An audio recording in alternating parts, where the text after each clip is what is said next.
ice cream. I feel like I'm being gaslit. Me too. I want frozen yogurt, actually. I don't think I have froyo around me. I'm gonna Google it. That is what I can't do. Oh.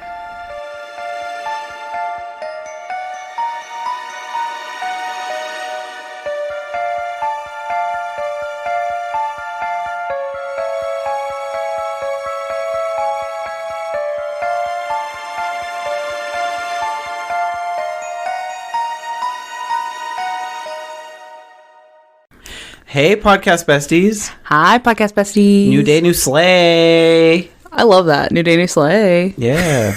This is a new Tuesday for them. Maybe not for us, but for them. See you next Tuesday. New day, new sleigh. Boom. Ciao. New Tuesday. I like it.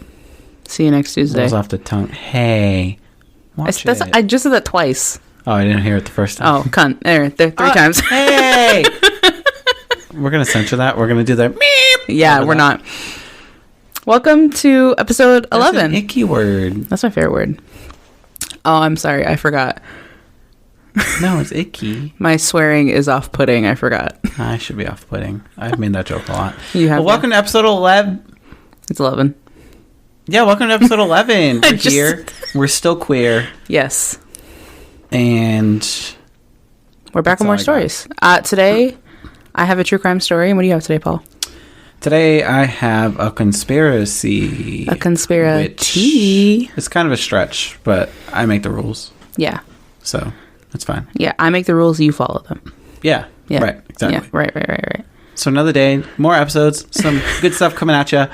I'm hyped off of nachos, and I want to be sick, but then I just found out we're getting froyo after this, so I'm going to be even more sick, so it's going to be great. I don't care. We're getting froyo. I mean, I'm not opposed to it. I could go for froyo and ice cream. But yeah. I was just saying, I don't care if you're sick. I can't promise I won't get sick. Well, as long as you get sick after I leave. No promises there. I could get sick in the car. It's not my car. I'm not worried about it. Oh, yeah, because I'm going to be driving. Fuck. Yeah. Oh my God, in 2 months when I get my new car, I'll start driving everywhere. Thank God. I Paul, can be the passenger princess. Paul, you would hate to drive my car right now. But I want to be the passenger princess. I want to be able to take off my shoes, put them on the dash. I never take off my shoes and put my feet on the dash.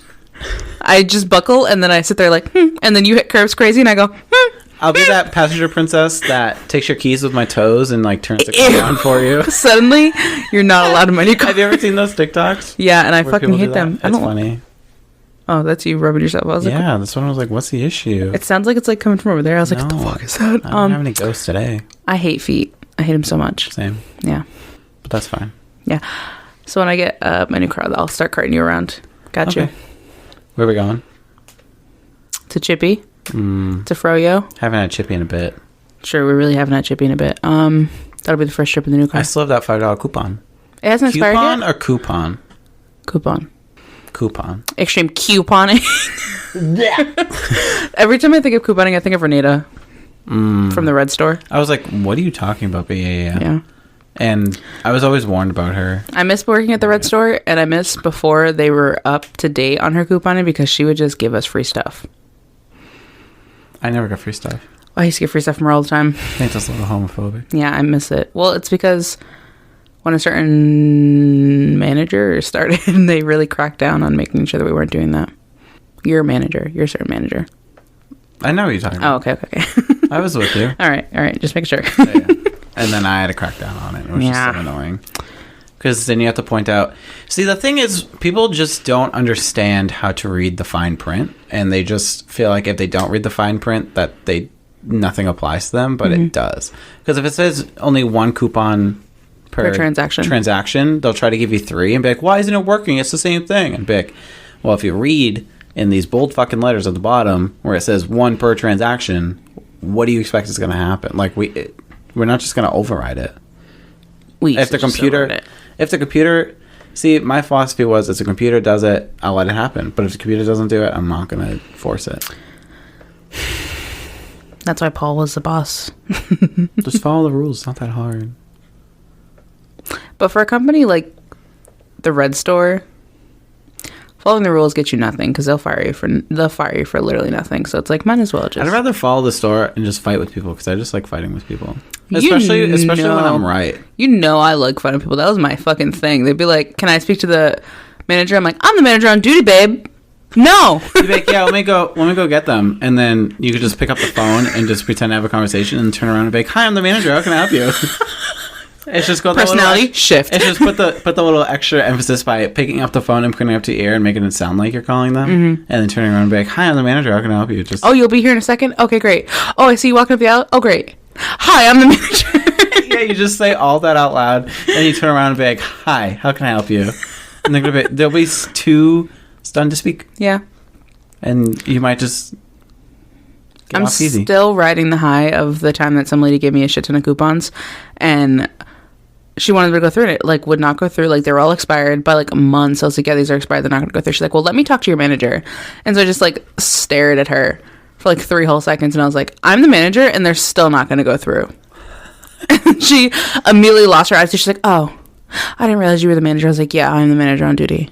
I'm the highest person in the store. See, the thing that made me angriest is people that did the coupons would have multiple cards, and then they would try to scan one card and give me the dollar coupons, if you know what I'm talking about. Oh, yeah. Without getting too specific. They would give me the dollar amount coupons, and it wouldn't go through because it would be associated with another card, and then they'd get angry at me and be like, that's not my fault. Like, you're the... Like, I'm not pushing this through for you. Yeah. And there was this one specific customer that would come in and wipe me up of Arizona iced tea. Oh, my God, yeah. And they would be the sole perpetrator of giving me those dollar off coupons, and having most of them not work because they're all associated with different cards. And they just magically wanted me to push them through. What about that lady who used to buy all the shampoo? We'll go on the shampoo aisle and just like wipe it. What about the guy? No.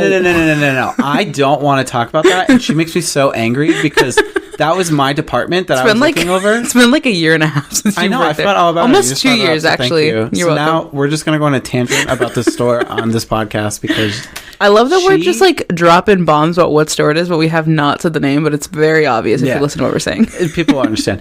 But that was my area, and I would fill that area. I would scan all the outs. I would get the new product. Everything would be there, and she'd come in and she'd wipe me out. Every time. You know what I was just telling Kiwan? And then my area looks like trash because it's empty. Yeah. You know what I was telling Kiwan about the other day? Do you remember that guy who used to stuff the razors, the electric razors in his jacket? Again, also my area. I'll never forget the time he came up to me, and I can clearly see them stuffed in his jacket, and I was just staring at him, and he was just like, yeah, can you tell me how much this costs? And I was like, are we really going to do this? And he was just like, what do you mean? And I was like, just leave. Like, just leave. Like, just fucking leave. Like, you're playing against me. He's like, you're doing this because I'm black. And I was like, no, I'm doing this because you have stolen product in your fucking jacket. That's what I'm doing. Let's just fucking leave the store. That fucking guy, dude. Yeah, I had to lug a walk case out from God knows where, install it myself, and put those razors in the case because they kept getting stolen. He did not give a fuck, too. At first, he was just, like, picking them up and walking out. And then once we were like, wait a second, then he started, like, grabbing bags from... Pharmacy. Oh. There's a lot of places that have pharmacies. It doesn't matter. Well, he would grab bags from back there. That's so funny. And... Just, like, shove them in the bag. Yeah, and act like he paid for them, yeah. No, because obviously it would be a bag. Yeah. Like, oh, he paid for it. And then he'd, like, shove them in his jacket, and I was just like, bro, honestly. The struggle. Welcome to our therapy podcast. Therapy Dupe. This episode is also brought to you by BetterHelp. Jeez, anyway. But before we get way too far off topic, even though we already have. And just make this a Red Store is podcast. This is like the Reddit thread of said store come to life. Yeah. In a podcast. So before we get way too far off topic even more, it is going to be Breana's turn. She's going to give us a nice true crime story. And Paul's rubbing his head so hard right now. It's so funny. I'm just going to pass it off to her because I'm done talking. Okay. The floor is yours. Hi. Hi. How are you? Great. I'm excited. Name, age, location? No. I'm really excited now to get Froyo. You what? Excited to get Froyo. Oh. Anyway. So we just got to get to this episode and then we get Froyo. Yeah. Yeah. Froyo. Anyway, so my sources for this story are going to be Wikipedia, DignityMemorial.com, AllThingsInteresting.com, ChillingCrimes.com, and Wickedness.com. Stop. All Things Interesting, great site. That's where I get a lot of my sources. So if you ever want to know where my stories come from, mostly they're in Wikipedia. You know what I was just thinking? When we eventually inevitably start a Patreon, we should start putting our like scripts on there so people can see our scripts and just see just how our brains work, because our scripts are so different. Yeah. And our notes and like what we, because it's not script because it's an unscripted podcast, but like our notes from like what we talk about, we call that our script, obviously, because we're reading off of it. But I make myself a script. Mine's all bullet points. Not like there's barely anything that's like longer than 2 lines, because I'm like, wait, that's another thought, and I just like don't get it twisted. Breana and I don't sit down and we don't do like a line by line script. When I do my stories, imagine if we did a line by line script and we just constantly made these like sexual innuendos. It wouldn't happen. It's all natural off the noggin. So with Breana, like she said, she does bullet points and she kind of does like, I like to call it like a PowerPoint presentation. Like she'll have a general thought and then she free balls on it like they want you to do in PowerPoint presentations. I write quite literally a 5-page verbatim essay, what he's going to say, yeah. Verbatim, and I just read it word for word. Me on the spot, I'm like, here and there. Yeah, me on the spot, I'm like elaborating on things. I'm like, oh yeah. Because when I'm doing the research and everything, I want to say specific things, especially if they're like funny things, and I know in the time I won't necessarily remember them, and I want to hit it just right, so I just put it how I want it. I never know any funny thing I'm going to say in the moment. It just goes off the vibes. And then if you put those notes up, specifically, I want to put the ones where I have the script and then I ask the question, and then I have in bold, cut her off. Yeah, if you're wondering why Paul always cuts me off, it's literally in his notes to cut me off. So that's I have like stage notes. I have everything in here. It's a fucking script, literally. Like a fucking legit. All right. Enough. Yeah. Your turn. Back to the story. All right. Anyway, so working full-time, 40 hours a week in retail, you end up spending more time than normal with complete strangers. Hey, this fits pretty well. In some cases, off our like tangents. Me and Paul. She's like, shut the fuck up. That's what I'm about to say. In some cases, like me and you, Paul, you just click with your coworkers and it's instant bestie vibes. Like me and Paul were just having a heart-to-heart. Like we always do. We're best friends for life. The Red Store gave me a friend for life, and I'm grateful for that. Queso from the nachos. No, quite literally. It's like, tell me about your life. As I'm like, with the name. Tell me about your settlements. Other times, you're literally just there for a check. And honestly, same. That's a whole mood, because that was me at Dunkin' Donuts. I was there for Red Store. Let's be real. I was there at Dunkin' Donuts for a check. Like, I had friends at Dunkin' Donuts, but I was there for a check. Anyways. In today's case, we're going to be talking about how deadly retail can truly get. You say my shit's corny, bro. Oh, I did this for you. I did all this for you. All this like buildup is for you, because I know you eat it. You eat it up. You fucking eat that shit up.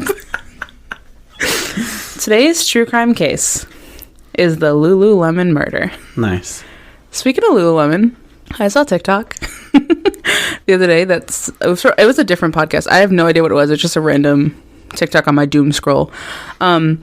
Basically, the reason that Lululemon has its name is because the guy who made the company knew that like Asian people wouldn't be able to say like Lululemon properly, so he was trying to like making fun of them, and so that's why he named the company that.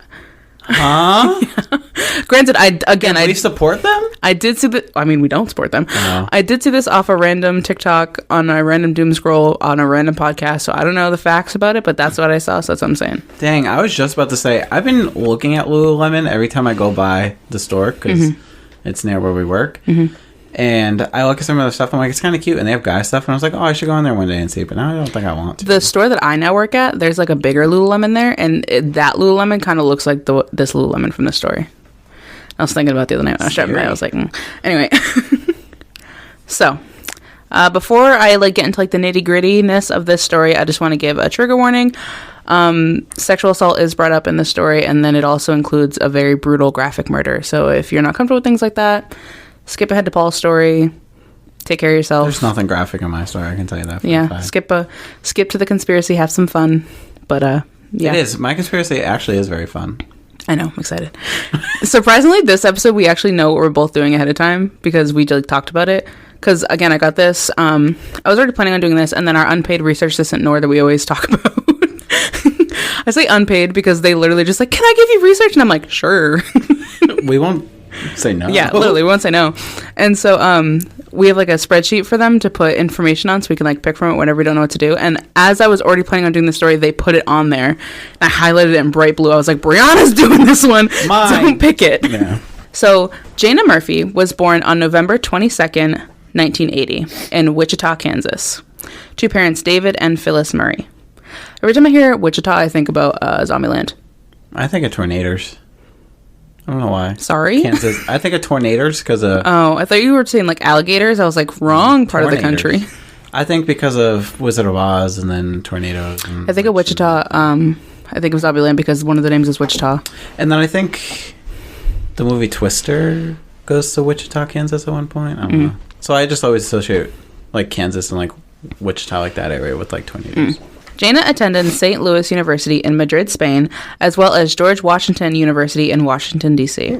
She graduated with a Bachelor of Science, and she was working towards completing her Master's of Communications and a Master's in Business Administration from Johns Hopkins University. Good for her. Honestly, queen. I got my bachelor's and I said I don't want a master's. I was working towards a bachelor. I was working towards my bachelor's and I had a mental breakdown. I took 6 years off and I'm just now going back for it. I mean, that was essentially me, but I took 3 years off. I got my associates and then I was just like, no, and then took like 3 years off. I accidentally took 6 years off. I didn't realize it was that long. So I just went back. Everyone hounded me. I was like, finish your school. And I was like, leave me alone. And then I finally decided. See, no one hounded me, but I was hounding myself. Because, like, people I went to high school with were graduating college. People went to college were graduating college. I was like, dude. So I finally decided to go back. Anyway. And then I realized how much getting my bachelor's cost. And I said, 2 more years of more money for master's? Not happening. Yeah, literally. During this time, Jana was employed as a team leader for Lululemon Apparel in Bethesda, Maryland. I think is how you pronounce the name. She was actually writing her thesis on the business model of Lululemon. So that, mixed with the fact that Jana loved living her life, quote, on the edge and to the fullest. And so because of that, yoga brought a sense of balance and calmness to her life. So mixed with that and also doing her thesis statement on Lululemon, working there was just the perfect thing for her. Another person in our story's name is Brittany Norwood, and she was born on May 18th, 1982. Nice. In Washington State. I'm not sure exactly where in Washington State. She attended the Stony Brook University in Long Island, New York, where she majored in sociology. And she was on her school soccer team. And she was actually a starter in her first 18 games on her freshman year, which I'm not a big sport girly. But from like Tiana and stuff like that playing soccer, I do know that being a starter is a very big deal. Okay. That's just wanted to give backgrounds. Now we're going to head into the meat and potatoes of the story. So on Wednesday, March 11th, 2011, Jana and Brittany were closing the store together. Fellow employees would later say that there was never any issues or drama between the two women, and they often bonded over like athletics and Seattle. Because apparently it's reported that Jana and her boyfriend had recently gotten engaged, and they were talking about moving to Seattle. And so I don't know if you remember, but I just said that Brittany was born in Washington. That's where Seattle is, obviously. Yeah. So they were bonding over that and their love for athletics. And Jana actually wasn't even originally scheduled to work that day. She was just covering someone else's shift because they called out. So the store manager, Rachel, left the store at 7 p.m. The last customer left the store at 8:57 p.m. and the store closed at 9 p.m. Sidebar. I hate it when people come into the store and are there until the last possible fucking second. That was Target all the time. Literally. When I worked there and I was the leader up front. We'd make the announcement, 10 minutes before the store closed, please go to the front. 5 minutes before the store closed, our store's closed. And then people would still be lollygagging in the aisles. Or they'd come in 3 minutes before we closed, like, I just want to get one thing. And then, like, run to all the way in the back of the store and then stay there till, like, 10 minutes after we close. And I'm like, oh. That's okay. What happened when I worked at Target seasonally, especially on Christmas, because I worked there during Christmas time. So literally Christmas Eve, we closed at like midnight, I'm pretty sure. Like we were open as late as fucking possible. And people were fucking still at the store at fucking midnight. She's like, I just need to grab milk. I was like, it's midnight. Christmas is tomorrow. Like, why are you here? Crazy. Anyway. Poor planning. Anyway. So the girls then cleaned the sales floor up and for the next 45 minutes. And then they both left the store together at 9:45. Now, me and you are very similar with the idea of a bag check because we worked at the Red store together, as we were just talking about. So, like most retail stores, the girls completed a bag check before leaving the store. Mm-hmm. And if for whatever chance, whoever's listening, you don't know what a bag check is, it's basically when you and another employee like check each other's bags just to make sure that neither of you are like stealing merchandise, basically. It's just like a loss prevention measure, essentially. So while doing the bag check, Jaina found a pair of leggings unpaid for in Brittany's bag. It's kind of funny to me, and I was laughing when I was doing my notes because all I can think about is like Brittany opening her bag and Jaina looking in and seeing the leggings, and then both just like staring at each other. Just because, like, what do you do? Because, like, obviously Brittany's like, oh, I fucking stole those, and Jaina's like, oh, she fucking stole those, and they're both just like at each other. Like, I don't understand. But besides the point, about 6 minutes after they left the store, Jaina called one of the managers to obviously tell them about the leggings that were in Brittany's bag. The manager said that they would deal with it in the morning, and so Jaina headed home for the night, business as usual. Wait, Brittany was one of the managers, wasn't she? No. Or am I wrong? Jaina was a key holder. Jaina was this team lead. And Brittany was just an employee, just a cashier. I thought you said one of them was a manager. No. Was there someone else you mentioned, or was it Rachel? Rachel was a store manager, one of the store managers, and she left the store at 7. Got it. Sorry. And Brittany was just a. It was just a regular. Yep. Yep. So Brittany called Jaina not too long after the phone call with the manager, and tells her that she needs to return to the store because Brittany needs to go in the store because Brittany forgot her wallet in the store. And she says that, like, she can't get home because her Metro card is in her wallet. I need you to come back and let me in so I can get my Metro card and my wallet so I can go home, right? Because otherwise she's going to be stuck there. Mm-hmm. And so Jaina does return to let her back in. They re-entered the store around 10:05. You know, the alarm got turned off, whatever. And then moments later, the neighboring Apple store employees heard commotion. They claimed that they didn't call the police or investigate the noises at all because they thought people were just having an argument and they didn't want to get involved in whatever drama was happening, whatever. And then the Apple store employees left their store at 10:59 p.m. Are you following along? Mm-hmm. Okay. Wait. They were there? Didn't you say they got there at 10:05? Mm-hmm. So they were there for over an hour? Almost? No, Paul. They re-entered the store at 10:05. Yeah. And then we're taking our POV away from them and going to the Apple store. Yeah, and you said the Apple store people 10:50 something. That's when they left their store, yeah. So I'm just saying that's when they left their store. There's nothing special about that. I'm just saying that's when they left their store. I thought that assumed like they were still in. No. Oh, okay. I mean, you'll find out. So the following morning, Thursday, March 12th, 2011, manager Rachel, who left the night before at 7 that you were confused about. Mm-hmm. So she arrives back at the store at 8 a.m. and shockingly discovers a destroyed store. So the store was completely ransacked. Clothes were everywhere. Receipts were everywhere. There's displays knocked over. Mannequins are fucking flown over, whatever. The store's a mess. Mm-hmm. So for obvious reasons, Rachel called 911 to report a robbery because that's exactly what it looked like happened.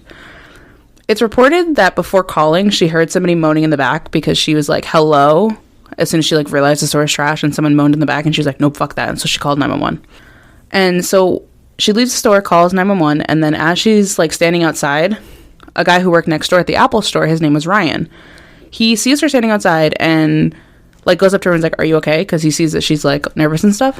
And she's like, can you like come inside with me and check the store out because like it got ransacked, you know, whatever. And so Ryan goes into the store and heads like straight for the back. On his way to the back, he finds blood stains along the walls, the floors, all that kind of stuff. And eventually he finds Jaina's lifeless body laying in a pool of blood. He's obviously horrified. And he's getting ready to like turn around and leave. And then he sees a pair of legs like poking out and they're zip tied. And he's like, no. And so he leaves the store and he tells Rachel what he saw. And so she calls the cops again because she already got phone with them. And she's like, listen, actually, it's not just a robbery, but like there's a dead body in there and there's another person in there. And we don't know if that person's dead or not, but there's 2 people in there. So when the cops arrive, they discover Jaina's body, again, like we said. Mm-hmm. And then they discovered Brittany in the store's bathroom, but she was alive. So her legs were zip tied, she had cuts on her body, the crotch of her pants had been ripped, and her hands were tied over her head with zip ties. This is what Brittany says happened. She and Jaina re-entered the store to retrieve her wallet, and 2 men slipped in behind them. These men were dressed in black and they were wearing ski masks. The men then, unfortunately, sexually assaulted both women, killing Jaina because she fought back. Then tying Brittany up and calling her racial slurs. But they left her alive, apparently, and Brittany says that's because she was, quote, she was more fun to have sex with. Oh. You confused at all? You too excited? No. Okay. I have a feeling where I know where it's going to go, but... Any predictions? Yeah, she set this all up to make herself look innocent, but... So detectives, for once, sprang into action. Usually, they don't, but they sprang into action. They spoke with local stores in the area, trying to see if anyone had, bought any ski masks lately. They even followed a man who fit Brittany's description of, the height and weight of, her attackers. They even tried pulling security camera footage, but unfortunately, Lululemon had no cameras at all. However... Huh? Yeah, Lululemon had no cameras at all in 2011. None. That's insane. Insane. For a retail store not to have any cameras. Thankfully, the Apple store again next door did. In the footage, they found 2 men walking in front of the Apple store around the same time the attack happened. After questioning both men, they realized that they were dishwashers at a local restaurant in the shopping center, and they were just walking to the bus stop to go home. So the 2 men were ruled out. It's around this time that detectives start noticing things are off with Brittany's story. Detective Dimeray Ruvian, I hope I pronounced that correctly, who questioned Brittany numerous times, later said, quote, "It's just this little voice in the back of my head. Something's just not right. The way Brittany's describing these 2 guys, they're racist, they're rapists, they're robbers, they're murderers. It's like the worst human being that you could ever describe, right?" Mm-hmm. End quote. And each time police spoke to Brittany, they noticed inconsistencies in her story. For example, she told police that she had never even been in or even seen Jaina's car, but detectives had found her blood on the vehicle's door handle, gear shift, and steering wheel. So, of course, Brittany changed her stories. And she told her siblings and then the police this: that before she was sexually assaulted, the men forced her to move Jaina's car out of the parking lot, supposedly 3 blocks down. She apparently went along with it, even though she saw a cop while she was moving the car, and by herself. So she's alone in the car, she saw a cop, she still didn't say anything, because she was, quote, afraid for her life. They went back to the store to these attackers. To get raped, yes. Detectives simply tell Brittany exactly what you're thinking, Paul, that they don't believe her or her story. They said the evidence did not match her version of events. They believed she staged the robbery and assaulted herself to cover up the fact that she herself brutally murdered Jaina. And on March 18th, 2011, a week after Jaina's death, Brittany was arrested and charged with first-degree murder. So this is actually what happened on the night of March 11th, according to the trial that went down, okay? Yep. So Jaina allegedly discovered that Brittany had stolen stock from the store and reported it to the manager, the leggings we talked about. Yeah. And after leaving the store, Brittany starts stressing because she's like, fuck, I'm going to lose my job. I can't do this. So Brittany then calls Jaina, claiming that she forgot her wallet, and Jaina returns to the store to let her in.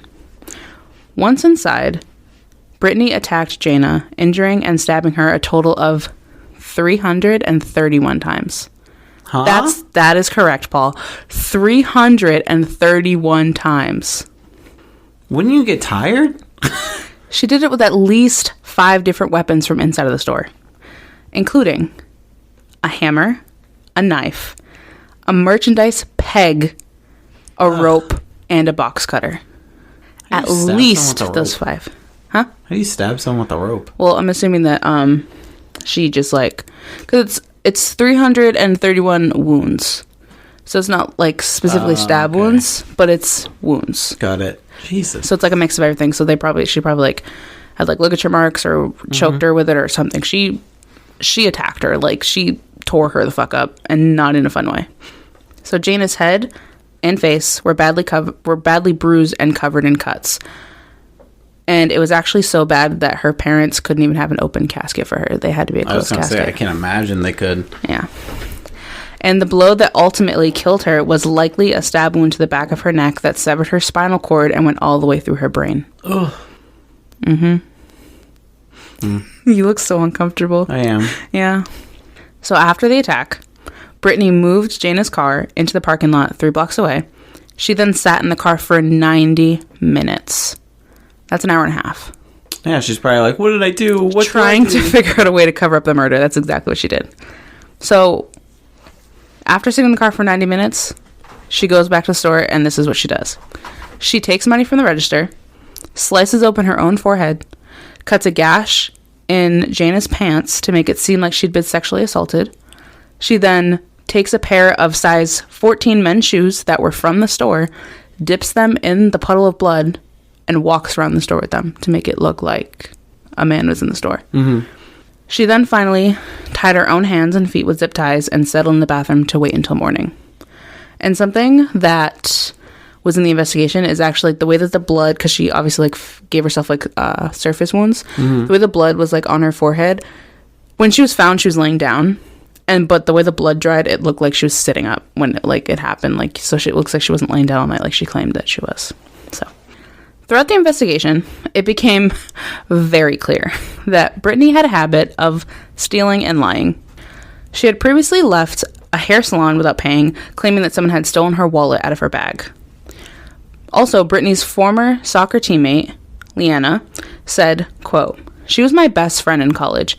We had a falling out because the girl was a klepto," claiming that Brittany had stolen money and clothing from her. Hi, what's a klepto? You know what a kleptomaniac is? No. I do, I've heard of it. It's literally just someone who has a compulsion to steal. They just can't help it. They just have to steal, yeah. All right. Sorry. I don't know dictionary definition, but that's what it is. The crazy thing is that apparently managers at Lululemon had suspected Brittany was already shoplifting and stealing product, but they couldn't fire her without direct proof. And as we know, Jana had finally caught her in the act, and Jana had the proof. And unfortunately, she paid for it with her life. What's crazy is, as an employee, I'm sure clearly it wasn't her first day, so she should know bag checks are a thing. That was my exact thought. I was like, what did you think you were going to get out of that? Why not just put the leggings on underneath whatever you're already wearing? I don't know. Throw it, or steal it when you don't have to have... I don't know. You could easily hide that. That's just stupidity. I don't know. Not that I know from first experience, I'm just saying. Yeah.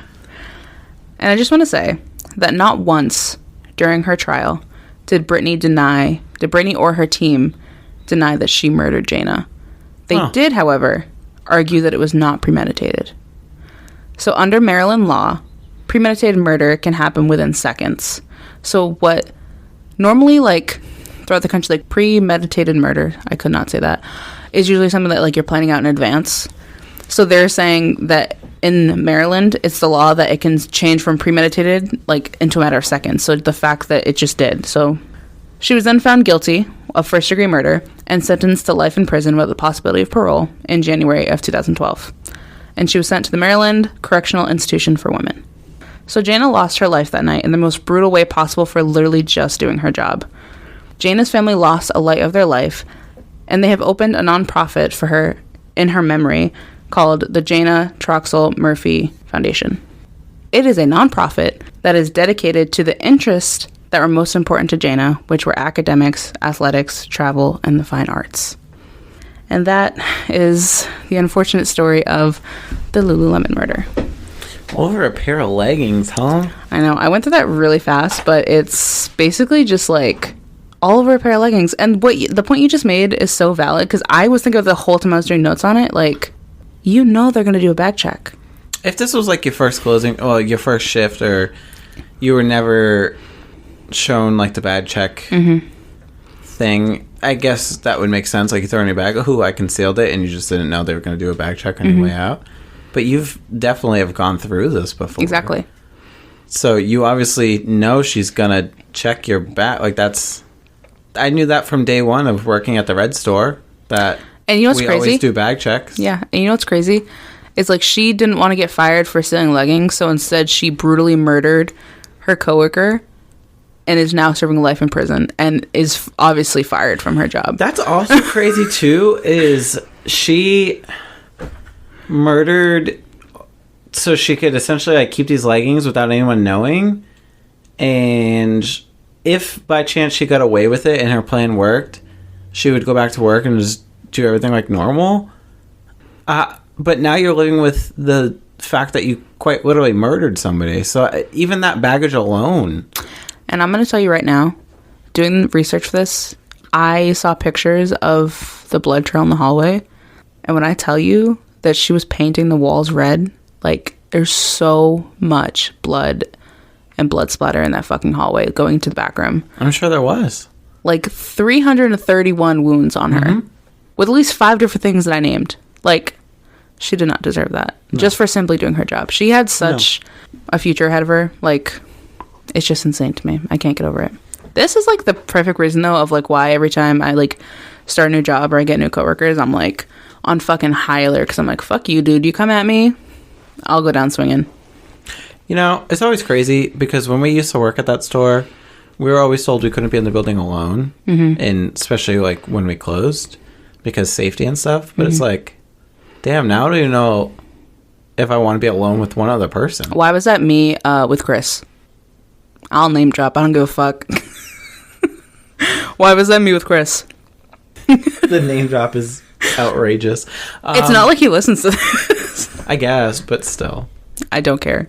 Okay. But yeah, that's the thing is if we can't be alone because of safety issues at night and now there's only just 2 of us in the store. And just think the person you're working with is a fucking stranger. That's why I started off the story that way.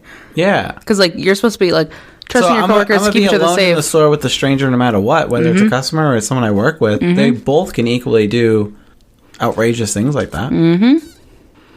I think we need a 3-man minimum policy instead. Yeah. I don't know. We need something. Just think about that next time you're doing hiring. All the strangers that you're hiring. Just think about that. I'm uncomfy. Suddenly I like being in a fishbowl at night by myself when I'm at work. Literally. It's horrifying. It's me, myself, and I. And it's funny because we used to have a certain boss who worked for Lululemon, right? Mm-hmm. He worked there during this. This wasn't like his area, but he worked with the company during this. And I was talking to our coworker the other day about it, and she said that she asked them about it, and they just like were like, yeah, it was crazy. Like, it wasn't my area, but like it was crazy. It wasn't good for like anybody, for publicity, for anything. It was just crazy. And I think that's insane that we know somebody who worked for that company when that happened and knew the events kind of like in real time. It's crazy. And I'm just learning about it 10 years later. Yeah. 11 years later. Yeah. Yeah. Yeah. Crazy. Crazy girl. Crazy girl. Literally. Literally crazy girl. Quite literally. That was fun. Now it's my turn. The floor is yours, my dear. Yeah, I don't want to do the stupid ad break. I don't feel like getting up. So, I love that you keep saying that about the ad break, but I can't tell you how many times we said ad break, and then we just stare at each other, and then we just like, and we're back. And we're back. So today my story is going to be fun. No death, no murder, nothing like that. This beat is automatic, supersonic, hypnotic, funky, fresh. So this beat goes right through my chest. Let's just jump right into it, shall we? Huh. Hi, scissors. So, okay. The things I would do to go back to childhood. Living a life of pure bliss and not having to worry about adult life. Because, let's be honest, adulting stinks. Mm-hmm. Being able to wake up on Saturdays, eat cereal, watch cartoons, and barely have a care in the world for what was going on around me. Granted, there were troubling times with schoolwork and doing projects last minute and, you know, the occasional girlfriend denial and the times I was straight. Overall, I enjoyed the carefree feeling while growing up with the wind blowing through my bicycle helmet. Who am I kidding? I wrote that and now I'm saying that and I'm like, I didn't wear a fucking helmet when I was riding a bike. Anyways, wait, do you want to know actually something really crazy? What?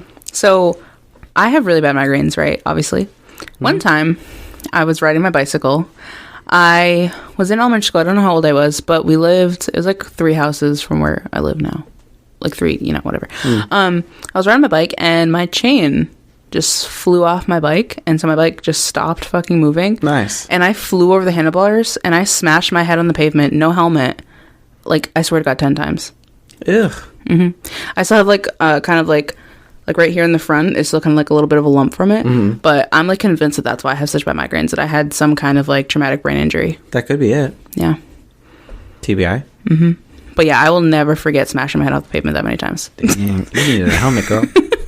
I know Seth's like, I didn't wear a helmet. I'm like, you need to. Just know that when I have kids, they will be wearing helmets, because that shit hurted. It was actually the first 2 smashes. I'm sorry to describe it this way. The first 2 hurt, and then after that, my adrenaline kicked in. It didn't hurt anymore. Aw, great. Till after, but you know. So besides all that, trauma. A lot of this is just something I miss from time to time. Yeah, the therapy do. However, when it comes to memories of the past, sometimes things can get foggy. And it's not because I hit my head 10 times on the pavement. Maybe that's why I have such bad... that's why. That's why. We figured it out. What exactly do I mean by that? I mean, is it Berenstein or Berenstein? Is it sex in the city, or is it sex and the city? This fogginess of memory can be chalked up to an observed phenomenon that we all know of, called the Mandela Effect. Wait, can we talk about it, though? Isn't it sex in the city? Sex and the city. Is it? No. He's Googling it. This wasn't an example I had. I just had it for my intro. I know. No, it's sex and the city. Yeah, I was right. What the fuck? So like I said, this is a very loose conspiracy, but it's still fun to talk about. Yeah. The Mandela Effect is, as I mentioned, an observed phenomenon in which a large portion of the population misremembers a significant event or shares memories of an event that didn't actually occur like they think it did. The beginning of the Mandela Effect finds its way back to paranormal researcher Fiona Broome. See? This isn't really a conspiracy, but it found a way back to paranormal researcher. So I got a link. I linked it. It's paranormal researcher. We're a paranormal podcast. I linked it. You're doing a conspiracy theory, though, and we're also a conspiracy theory podcast. I don't care. I linked it to the podcast. It was already linked to the podcast. This isn't really a conspiracy, You fucking doof. Yes, it is. It's a theory. It's not a conspiracy. It literally is. It's not. You can't prove the Mandela Effect is real. Sure you can. Fiona is responsible for... Sure you can. Did you know, it's crazy, because I talked about the multiverse, and the multiverse is a part of the Mandela Effect. It's one of the explanations for it. And you don't believe in the multiverse. Anyways... He just stared at me from across the mic. I don't like this anymore. I want to go home. You literally are home. Shut up. Fiona is responsible for coining the term. If it was me, personally, I wouldn't stand for that. Good thing you're sitting. Fiona is responsible for coining the term to describe a collective false memory when she discovered that a significant number of people at a conference she was attending in 2010 shared the same memory as her. That Nelson Mandela had died in prison during the 1980s. However... the former president of South Africa was released from prison in 1990 and was still very much alive at the time of the conference that Fiona is referencing. The conspiracy theory piece of the Mandela Effect comes into play with quantum theory enthusiasts who say the Mandela Effect presents evidence that the multiverse exists. Just like Breana said. And also shout out Project Pegasus episode. Yeah, fucking Project 9. Yeah. I just tried to say project and I choked on it, so I immediately stopped talking. This belief is, as we covered in a previous episode, episode 9, that within each universe, parallel realities and alternate versions of events and objects are present and mixing with our current timeline. In terms of the psychology of it all, the effect is sometimes compared to that of deja vu and can be explained by the human capacity for confabulation, or in easier terms, an unintentional distortion of memory. Which, also sidebar, I mentioned deja vu in episode 9 too. Mm-hmm. Because you were telling all about this, and I was like, could this be deja vu? And you're like, yeah. Yeah, I really didn't know, so I was like, sure. Look at us. We're just interchanging stories now. Interchanging stories. Air. Atmosphere. I never understood that joke. I thought it was quite literally he wanted atmosphere, like the earth, the atmosphere. And then I realized no, he just means the environment, the vibe. Yikes. No. So, quick science fact, the brain's frontal lobes are often associated with confabulated memories, and they make it seem every bit as clear and detailed as the events that actually happened and are not intentionally created to deceive. So when people die on the hill that it's F-R-U-I-T loops instead of F-R-O-O-T loops. Wait, which one is it? It's because their confabulated memories are making this memory seem completely clear and prominent, but it's simply playing tricks on you and essentially just lying to you. It's fruit. F-O-O-T. That's what I thought it always was. Because I remember there being 4 O's that were literally Fruit Loops. And then if it was F-R-U-I-T, it would insinuate that there was actual fruit in the cereal, and that's not the case. Yeah, false advertising. So that would be yeah. So it's F-R-O-O-T, people, not like fruit, like apple. There's one for Captain Crunch, too. Is there? Yeah, because I think the Captain Crunch box... I think the Captain Crunch box, like, it doesn't say the full word Captain, and people thought that it actually did. I remember that. So, other people believe that the Mandela Effect is linked to conspiracies involving the Large Hadron Collider and the rupture of the space-time continuum, or to the Flat Earth theories. We know how I feel about Flat Earth. Shout out to episode 1. Our first episode. Now it feels like it was so long ago, and we're only on episode 11. That's what this is, right? Yeah, 11. It was literally 10 episodes ago. 12. Technically 13. If we count the bonus that we had to squeeze in. Yeah, technically 13 because we just recorded another bonus. Shh. They don't know that. Do you get deja vu? Do you get deja vu? I knew that I wasn't going to be able to get a good note in there. I was like, I'm not even going to try. Which, for clarification, the Large Hadron Collider is the world's largest and highest energy particle collider, and the dumbed-down basis of the conspiracy is that the machine essentially created a black hole in 2012, and we are living in a totally different universe. Hence, all of these memories we had of the world pre-2012 are all different now, creating these Mandela effects. I heard something along that line about that, except that we shift realities every couple of years.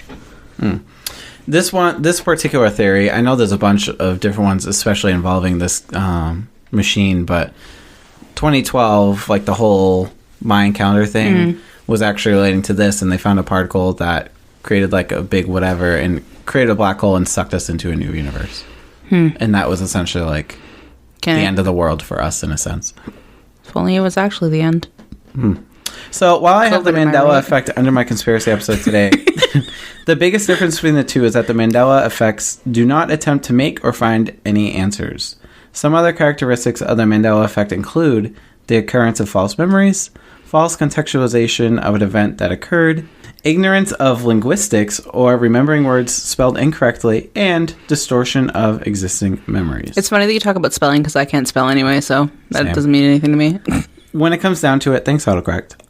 Most of the memories or events that are subjected to the Mandela Effect are not significant enough to alter any course of history if they're presented to be true.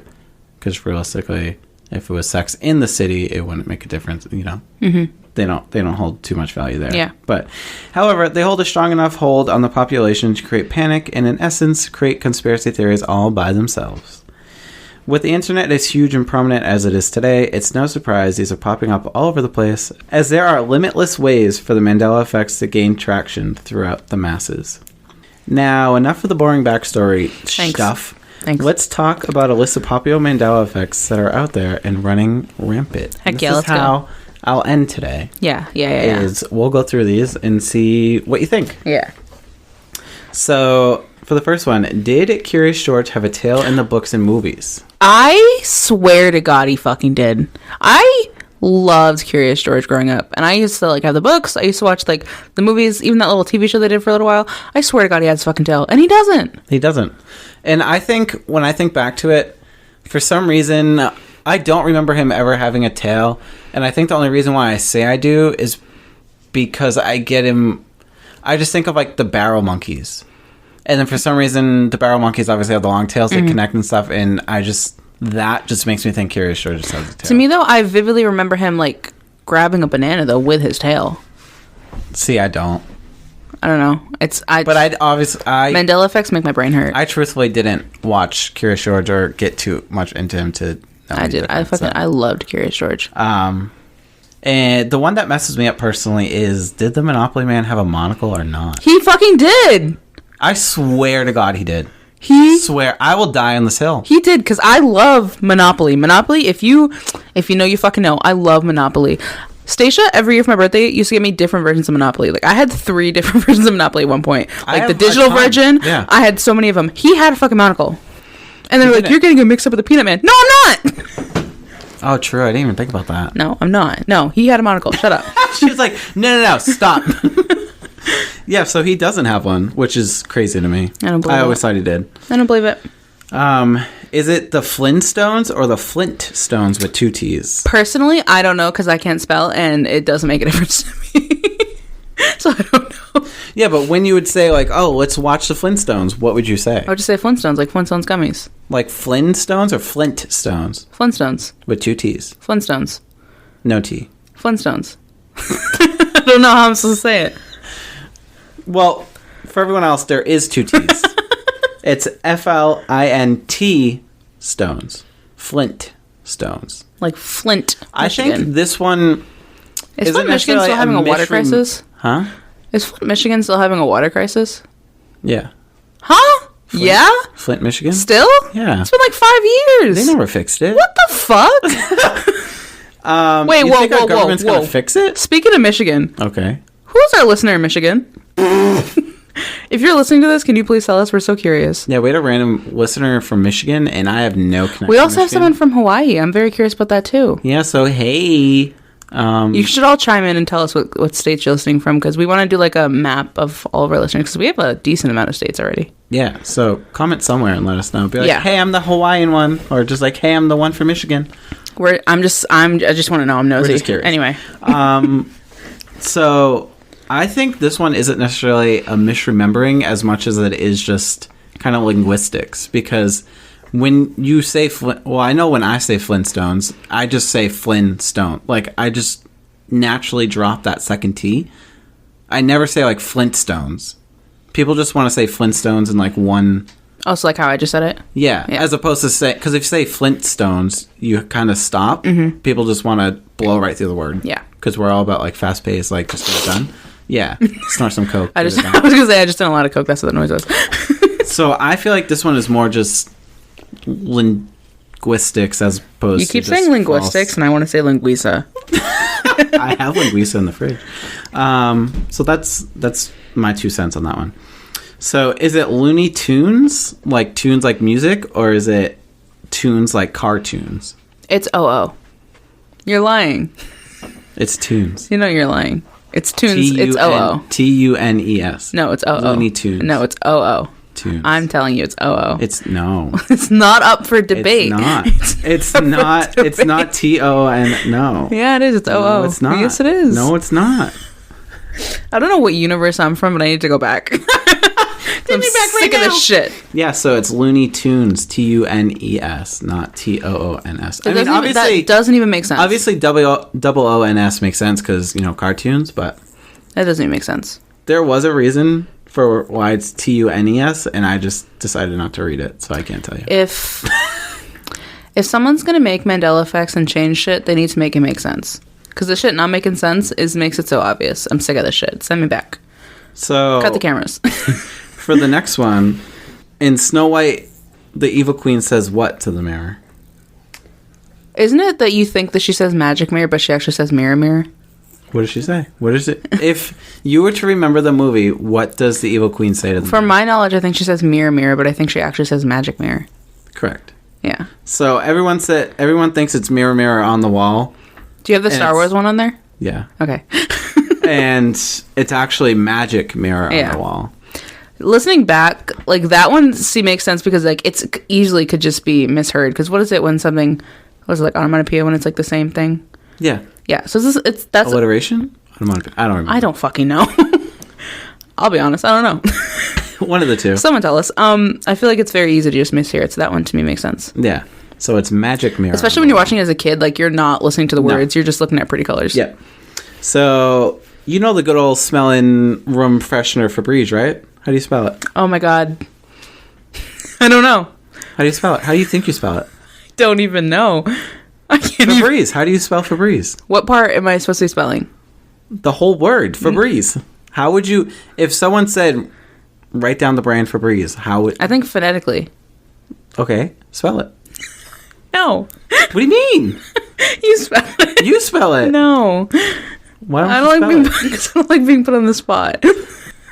So everyone thinks it's F-E-B, F-E breeze, B-R-E-E-Z-E. Febreze. Yeah. No. It's F-E-B-R-E-Z-E, one E. No. Yes. No. Yes. Shut up. Because, one, that's how I was going to spell it. And I knew you were going to say it was wrong. That's why I didn't want to spell it. Two, I vividly remember the commercial when, like, the logo would pop up and it would do, like, a squeeze together. And, like, the old commercials. Like, the letters would, like, squeeze together. 2 E's. 1. You're wrong. It's fine. Anyway. Okay. So, in the candy world, Kit Kats. Oh, isn't it no hyphen? Is there a hyphen or is there no hyphen? Honestly, I don't know. I think there was one, but there's not. I vividly remember a hyphen. I do too. And I'm wrong. There is no space, no hyphen. Do you have whiteout on there? Huh? Do you have whiteout? I saw it, but I didn't want to put it in here. Okay, because that one fucks me up too. I saw that when we worked at the Red Store, and It's WITE. I literally went to the stationery aisle to look at it. Isn't it? WITE? It's not the color. Yeah, it's not like white. It's WITE. I literally went to the stationery aisle and I picked up a thing of whiteout, and I was like, what the fuck? This was one I just learned. I don't even know if... I'm sure you might heard... Have you ever... Do you know of the show I Love Lucy? I know of it. Do you know one of the popular catchphrases from I Love Lucy? It's about, like, the husband threatening the wife, isn't it? Yeah. I don't know it verbatim now. So, the catchphrase I know is, Lucy, you've got some splaining to do. That was never said. And now I swear to God it was. Isn't that a reference on Family Guy, though? I don't know. I swear to God, I've seen it on, like, I've seen Family Guy make a joke about it. But the catchphrase I always thought I Love Lucy was, he'd come home, Lucy was doing something, and he'd be like, Lucy, you have some splaining to do. But that was never said in the show, not once. It was always things like, Lucy, splain, or splain that if you can. There was never, you got some splaining to do.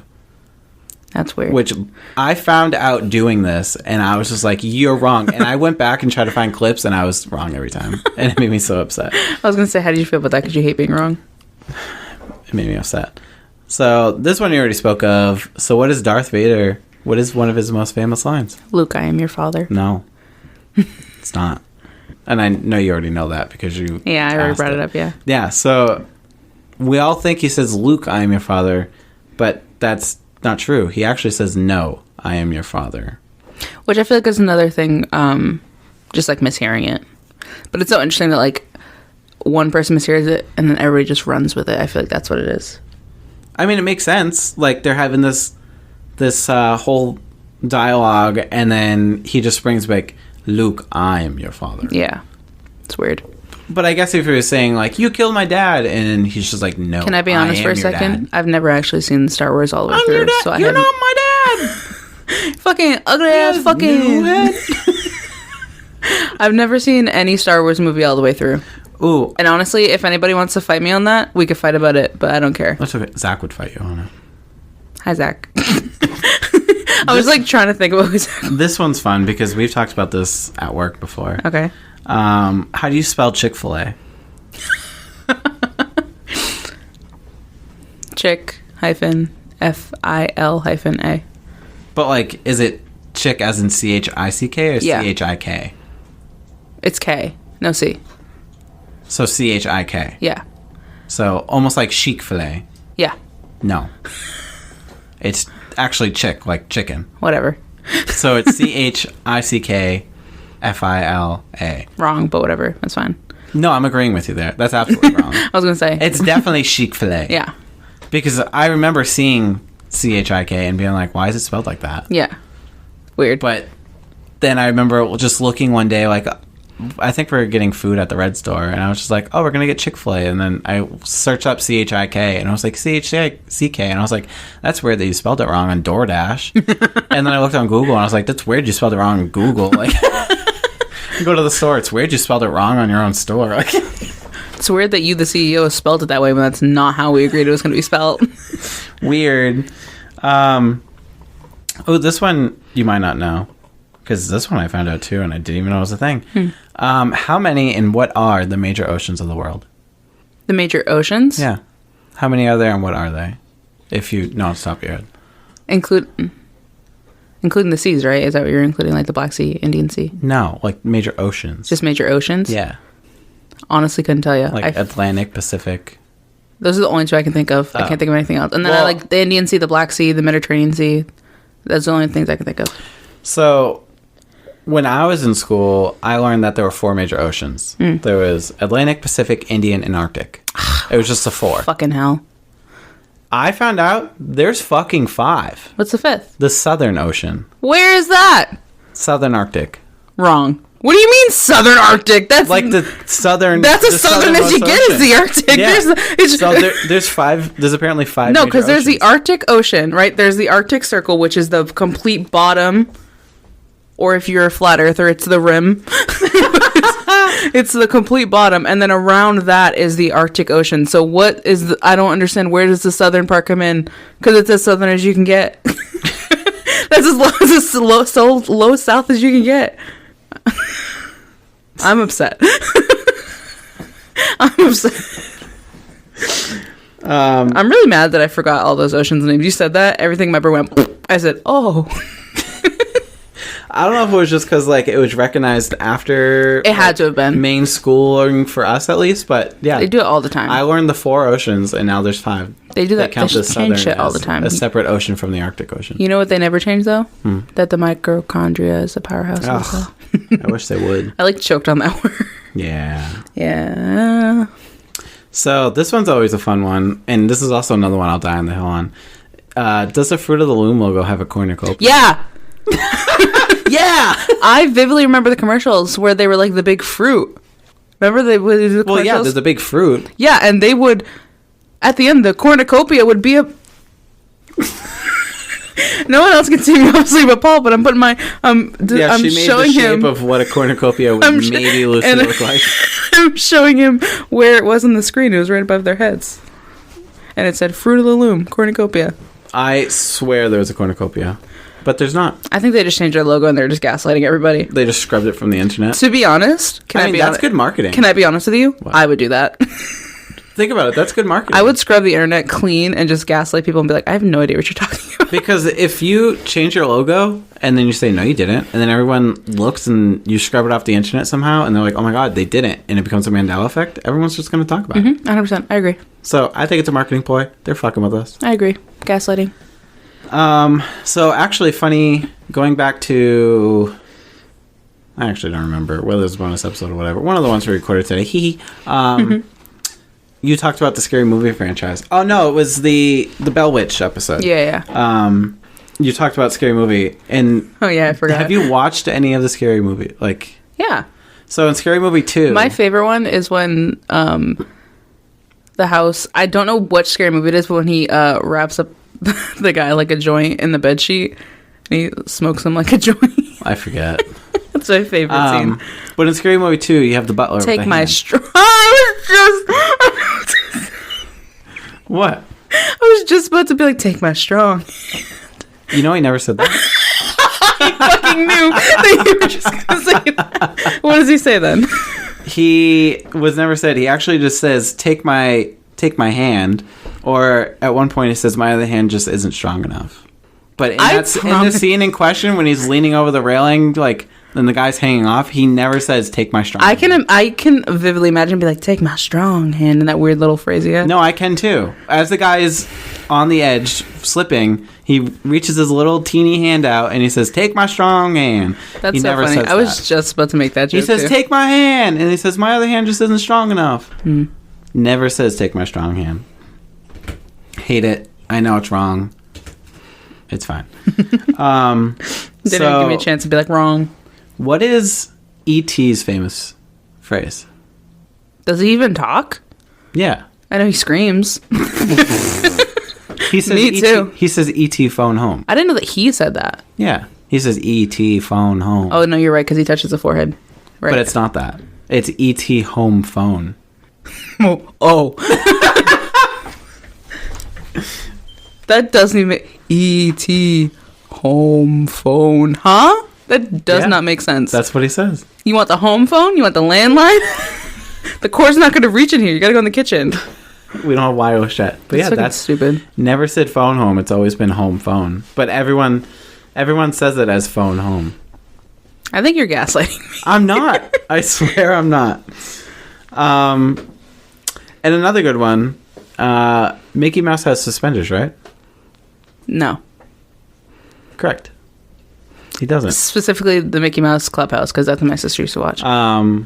But there are apparently, while you can sometimes find him with suspenders and like toys and like third-party doodles, he's never worn suspenders and always just had the high-waisted pants. Mm-hmm. But a lot of people vividly will remember Mickey Mouse as having suspenders.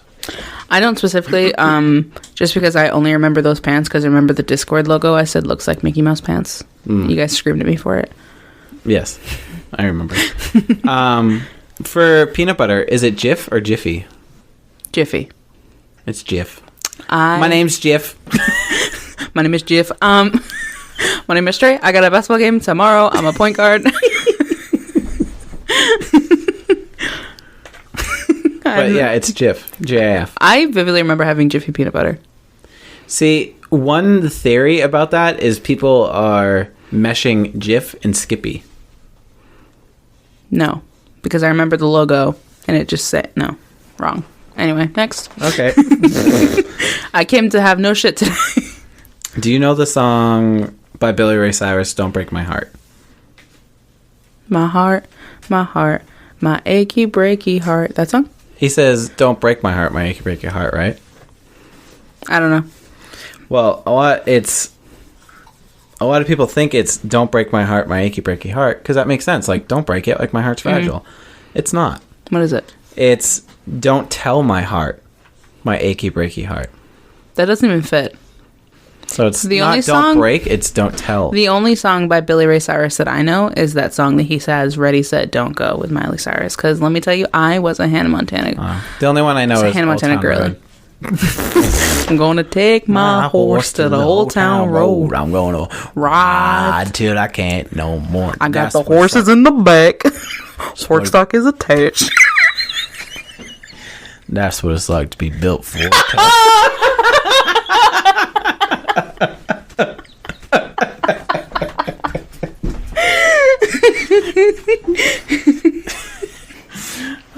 You ever in a peanut butter aisle and you see it's Jif and not Jiffy? That's what it takes to be built for tough. That's our new spiel. So moving on before we go way too far off. So I'm not a Bible or religious boy in the slightest, but the forbidden fruit of Adam and Eve is an apple. Yeah. Are you going to tell me that it's not an apple? It's not. No, let me tell you, because it is. Because It's not. I grew up Christian. Shut the fuck up. I grew up Christian. I had a Bible that was illustrated. It's a fucking apple. She had an apple in her hand in the picture. So while it has been since assumed it was an apple in the West, so like over where we are, the Bible never mentioned a specific fruit, and in fact, many cultures around the world assume the fruit was actually something different, like figs, grapes, wheat, mushrooms, pomegranates, or bananas. So the Bible never specifically said it was an apple. We over here just assumed it was. I'm Googling it. I'm not saying that we haven't since given it... This literally says, forbidden fruit is a name given to the fruit grown in the Garden of Eden, which God commands man cannot eat. In the biblical story, Adam and Eve eat the fruit from the tree of knowledge of good and evil and are exiled from Eden. It never says there's a fucking apple. Right. It's always just the fruit. There's never been true... There's nothing in the Bible that assigns it as being an apple. It's always just a fruit. It says that it's characterized as a fig, a pomegranate, a grape, an apricot, a citron, whatever that is, or even wheat. Correct. Huh? What the fuck? So it's never been just... Why do we think it's an apple? Fruit. Why is it a thing? A full-fledged apple. So yeah. I don't understand. It's not an apple. I don't understand. Never has been. Don't understand. We just assigned it. Regardless. Yeah. Stupid. Next. Just so you know. Just so you know. So, Alice in Wonderland. Have you seen it? Yeah. What does the Cheshire Cat say? We're all mad here. Huh? We're all mad here. Nope. You know what's actually crazy? What? I had a decal in my childhood bedroom of the Cheshire Cat smile, and it said, we're all mad here. So if you're going to look me in my eye and tell me right now that he didn't say that... He actually says, most everyone is mad here. That sounds like something he would say. That sounds exactly like something he would say. I can't even argue that. Yeah, so everyone thinks of it as, we're all mad here, right? He just says, most everyone is mad here. I love how that's implying that not everybody there is mad. Because, like, mad in that context equals insane. Right. And then, last but not least, one Mandela Effect that I don't actually have memory of and agree with, but I saw it a couple times, so I just figured I'd touch upon it for those who may think so. Okay. Some people remember entering Disney World's Magic Kingdom through the castle. That doesn't make sense. Instead of it being all the way down the street. Entering through the castle doesn't make sense. So people think, like, you walk up to Disney World and where the turnstiles are and stuff, you're walking into the castle. Which I guess in theory could be like part of the story. Like you walk through the castle and this is a great grand place, but that's never happened. I have the no castle opinion. has always been at the end of Main Street that you walk up to once you go through the main entrance. I have no opinions. I've never been to Disney. I figured, but yeah. I saw that and I was like, I'll touch upon it. I thought you were saying like you literally walk through the castle, like you walk into Cinderella's walk into Cinderella's Jesus Christ castle, and then like you walk out the back exit, and then it's like, yeah, that's essentially what people think. Oh, see, that doesn't make sense. The main entrance, like turnstiles, are at the beginning of the castle, and you go through them, and you walk out to the back, and then it's like Magic Kingdom is all behind it. That doesn't make sense. I don't know. That's what a lot of people thought, and I was like, y'all just don't go to Disney enough. True, that's probably what it is. But yeah, that's all I have for the most Mandela effects that I thought were the most interesting. I have one. What? How do you remember Pikachu? No, I know this one. He just has a full yellow tail. I don't believe that. I vividly remember the black tail. Because it's funny, I was doing this and I came across that one, and that was like a picture I had, and Jimmy was behind me because he always is, and he's like, he really is. Like, you'll be doing anything on your computer, and Jimmy's like, what are you doing? I'm like, oh, okay. And he's like, that one's crazy. And I was like, what is? And he's like, the Pikachu one. And I was like, what's so crazy about it? He's like, the black tail. And I was like, you never had a black tail. And he's like, I don't believe you. And I was like, huh? I remember him having a black tail. I never. But isn't it one of like the evolutions of them has a black tail at the end? Is that what it is? Raichu does, I think. Yeah, I think that's what they came down to. Yeah. So they were just like mixing it together. Yeah. Do you know any others that you want? I'm not picking my nose. My nose is just itchy. While we're on the topic of Mandela, honest to God, I can't think of anything in the moment. That's okay. But yeah, so I figured for my conspiracy, I would make it a little bit fun today instead of down and dark like I usually do. I want to change up my vibe a little bit. Yeah, that was really fun. I like that. Thanks. And I actually texted Breana yesterday, and that's why she knew what I was doing, because I was like, wait, do we have a whole episode that we want to do like a special Mandela Effect? And she's like, no. And I was like, okay, great. Don't worry about it. I'm definitely not doing it tomorrow. But yeah, we hope you guys enjoyed that. You can follow us on Instagram, Twitter, and Facebook at isntthatoddpod.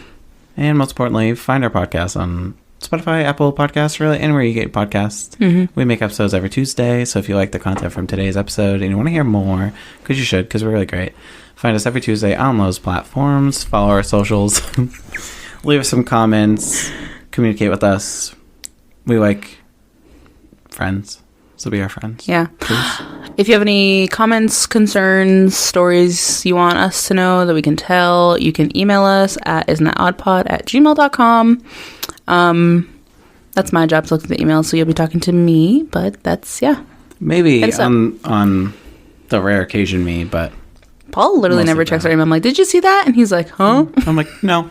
And if you have any other recommendations or something you're dying for us to talk about, we have a Google Doc linked in our link tree found on our Instagram bio or the episode description, where you can insert any true crime, paranormal, conspiracy story that you really like that we haven't talked about yet that you want us to cover, and you might just hear it on a future episode. You just might. But besides that, that's all we got. Thanks for listening to our little podcast. Again, we'll see you next week. Next Tuesday, you better show up. See you next Tuesday. If you don't call no show to our podcast next Tuesday, I will find you. Yeah, you guys have no PTO. You use that all up on episode 8. No more PTO. Yep, no more PTO for a little bit more time. So you have to come back next Tuesday. And we'll see you then. But until then, don't be a douchebag. Don't be a dick. Be a menace. I love that you're going on to my menacing. I love it. Be a menace, but for good things, not bad. Yeah, be nice. And we will see you on the next one. Bye. Bye. Bye. Bye. Bye. Stop it.